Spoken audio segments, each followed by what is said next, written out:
बसती थी। मतलब देखा जाए तो व्यापार का कितना आवाजाही, कितना प्रचलन, आज उसी व्यापार के माध्यम से हम बाकी भी चीज़ें आयात निर्यात करते हैं। तो हम भी देखते हैं कि अर्थव्यवस्था में किस तरह से क्या क्या चेंजेज हो रहे हैं, क्या हो रहे हैं, हमारे यहाँ पर क्या प्रोडक्ट बन रहे हैं, हमें बाहर से क्या खरीदना है। तो ये एक पोर्ट के माध्यम से या फिर एरोप्लेन के माध्यम से या फिर रोड के माध्यम से या समुद्र से, तो ये चीज़ों का व्यापार काफ़ी बड़ा है अभी तक भी हमने देखा। तो ऐसा नहीं है कि हम काफ़ी चीज़ों में अभी हमने खुद की अपनी चीज़ें बना रखी हैं, खुद की चीज़ें पे हम देखते हैं। कुछ चीज़ें होती है कि हर एक चीज़ में एक इलाके में नहीं हो पाती, तो हमें बाहर से लेना पड़ता है।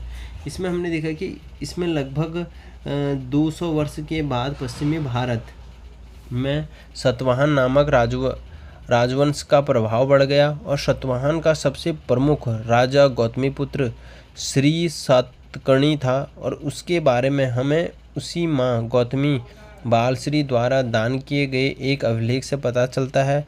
और वह अन्य सभी सातवाहन शासक और दक्षिण पथ के स्वामी कहे जाते हैं।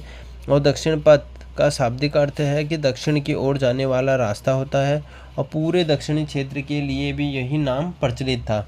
और श्री सातकर्णी ने पूर्वी, पश्चिमी तथा तटीय और तटों पर अपनी सेनाएं भेजी। तो इसमें देखा है कि किस तरह से वहाँ पर समुद्र तट का इलाका बढ़ा, और समुद्र में भी काफ़ी ज़्यादा क्या होती थी, एक दूसरे का रास्ता खुलता था। और जैसे कि यहाँ पर देखा है कि लगभग 200 वर्ष हमने देखा कि भारत का मानचित्र जैसे सातवाहन नाम राजवंश का प्रभाव बढ़ा था, और उसमें एक राजा था गौतमीपुत्र, और उसमें सातकर्णी, जिसके बारे में हमने देखा कि उसकी माँ जो थी गौतमी बालश्री, वो दान के अभिलेख से पता चलता है कि वो दान कितना देती थी, दान कैसे करती थी। वह एक शाब्दिक अर्थ है कि दक्षिण वाला रास्ता जो था वो दक्षिण के क्षेत्र में नाम से एक प्रचलित सातकर्णी के पूर्व, पश्चिम और दक्षिणी तटों पर अपनी सेनाएं भेजती थी। तो किस तरह से वहाँ पर सेनाएं भेजी जाती थी, किस तरह पर वहाँ पर आवागमन किया जाता था, और किस तरह से वहाँ पर लोग रहते थे।